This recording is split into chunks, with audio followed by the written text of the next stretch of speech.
Friends, welcome to maths easy channel.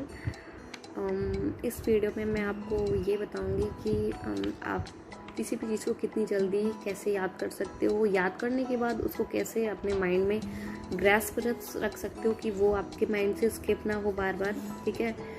और कितनी जल्दी कैसे याद करने का क्या तरीका होता है।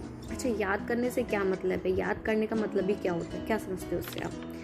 कि कोई भी चीज़ है, याद करना कोई चीज़ ही नहीं है, मतलब कि कोई भी कॉन्सेप्ट है या फिर कोई स्टोरी है, स्टोरी तो आप पढ़ोगे आपको समझ में आ जाएगा कि हाँ इसके बाद ये हुआ था, इसके बाद ये हुआ था। थोड़ा सा कंसंट्रेट करके अगर आप स्टोरी को सुनोगे तो आपको समझ में आ जाएगा, ठीक है। तो स्टोरी से मैं नहीं बात कर रही हूँ, मैं किसी कॉन्सेप्ट की बात कर रही हूँ। कोई भी कॉन्सेप्ट है, ठीक है, वो आपने पढ़ा, अब उसको कैसे लर्न करना है, उसके पॉइंट्स को कैसे रिमेंबर करना है, ये इंपॉर्टेंट चीज़ है ना।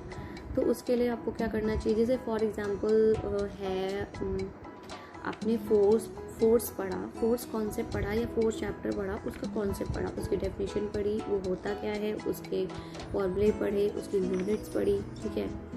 तो उसके बाद आपको क्या करना है, पहली बात तो फोर्स की डेफिनेशन पढ़ी, फोर्स समझो होता क्या है, रियल लाइफ में उसको समझो, प्रैक्टिकल देखो उसका कि उसका प्रैक्टिकल क्या है, ठीक है, कि प्रैक्टिकली फोर्स क्या होता है अपनी रियल लाइफ में, उसको समझो। समझना बहुत बड़ी बात है, अगर आप समझ लोगे तो आपको रटना नहीं पड़ेगा, ठीक है। तो कोई भी चीज़ है, अगर आपको उसको याद करनी है या आपको लग रहा है कि नहीं याद हो रही है, तो बस उसको प्रैक्टिकल लाइफ में अप्लाई करके देखो, थोड़ा सा समझो, अपने वर्ड्स में लिखने की कोशिश करो, ये चीज़ इंपॉर्टेंट है। आजकल के बच्चे पढ़ने से ज़्यादा रटने पे विश्वास करते हैं, समझने से ज़्यादा। तो आपको क्या करना है, आपको रटना नहीं है, आपको सिर्फ क्या करना है, कुछ भी आप पढ़ रहे हो पहले तो आपको माइंड फ्री रखना है। जैसे आपने फोर्स पढ़ा, फोर्स जब पढ़ रहे हो तो आप पढ़ने की कंडीशन में रहो। जब आपका पढ़ने का मन नहीं करा तो आप मत पढ़िए।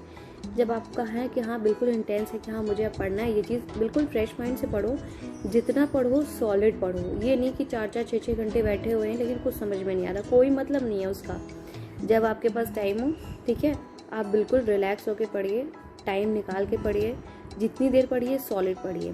फिर जो भी पढ़ो उसको समझो पहले, समझने के बाद उसकी यूनिट्स हैं, उसके जो भी न्यूमेरिकल्स, मतलब कि जो भी उसकी ऐसी चीज़ें हैं जो आपको लर्न करनी है, जैसे उसकी यूनिट हो गई, उसका फॉर्मूला हो गया, तो ये सब चीज़ें आप क्या करो, उसको रिवाइज करते रहो बार। कॉन्सेप्ट को पढ़ो, कॉन्सेप्ट रिवाइज करो, और जो न्यूमेरिकल उसकी जो भी यूनिट्स है उसको रिवाइज करो, फॉर्मूले रिवाइज करो। तो ट्रिक क्या है लर्न करने की, जो हमेशा याद रहेगी आपको, कॉन्सेप्ट पढ़ो, revise and revise and revise is the main trick. कुछ भी नहीं करना है, रिवाइज करना है।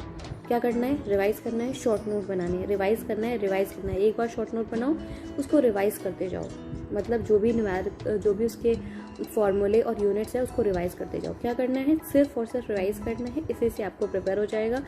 और दूसरी चीज़ ये है कि पहले जब पढ़ रहे हो तो माइंड क्लियर होना चाहिए, समझ के पढ़ो, फ्री स्टेट ऑफ माइंड से पढ़ो, बस उसको रिवाइज करते जाओ। यही ट्रिक है, यही रामबाण है, जिससे आपको कुछ भी पढ़ो तो आपको याद रहेगा, ठीक है। बिल्कुल फ्री स्टेट ऑफ माइंड से पढ़ो। Okay, thank you.